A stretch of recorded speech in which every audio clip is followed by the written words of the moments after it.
The night was shrouded in inky darkness, the moon hidden behind a thick blanket of clouds, as my friend Mark and I stood before the decaying remains of the once vibrant traveling circus. For years, we had heard the chilling stories whispered around campfires and in hushed tones at sleepovers. The tale spoke of an abandoned circus that lay dormant during the day, but came alive at night with malevolent clowns and cursed rides that hungered for the souls of anyone who dared to venture inside.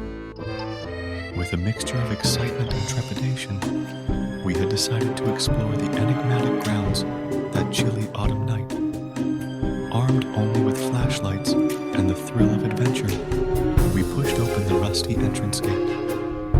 It squealed in protest, as if warning us to turn back. The circus grounds were a graveyard of forgotten dreams, overgrown with weeds and tangled boughs.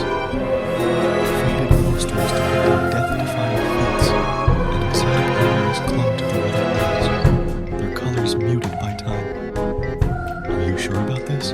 Mark asked, his voice wavering. I shrugged, trying to hide my unease. "We've come this far. Let's see what's inside."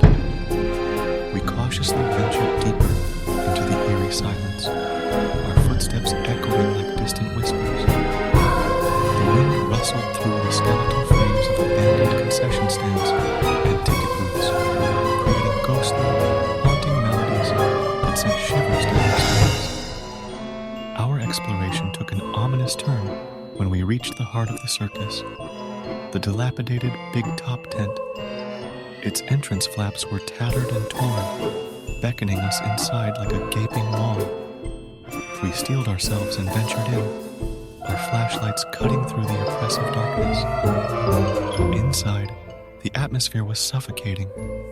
Rows of decrepit, empty seats stretched before us, as if awaiting an audience that would never return. In the center ring, a once majestic stage lay in ruins, its backdrop shredded to tatters. But what gripped us with dread were the distant sounds of faint laughter that seemed to emanate from nowhere and everywhere at once. "Did you hear that?" I whispered, my heart pounding. Mark nodded, his face pale. "It's probably just the wind," he said, trying to convince himself. We continued toward the source of the eerie laughter, eventually stumbling upon a dusty, abandoned dressing room. Inside, an ancient, cracked mirror reflected our terrified faces. But it was the grotesque clowns that sent icy chills down our spines, their painted grins contorted into malicious expressions. Before we could react, the laughter grew louder, a cacophony of madness that filled the air. The floor trembled beneath us, as if something monstrous stirred beneath the earth. The abandoned circus was coming to life. Panicking, we sprinted back toward the exit, but the cursed rides around us rattled and groaned, their gears grinding to life. The Ferris wheel creaked ominously, and the roller coaster tracks clanged with eerie enthusiasm. Sinister clowns emerged from the shadows, their malevolent eyes locked onto us.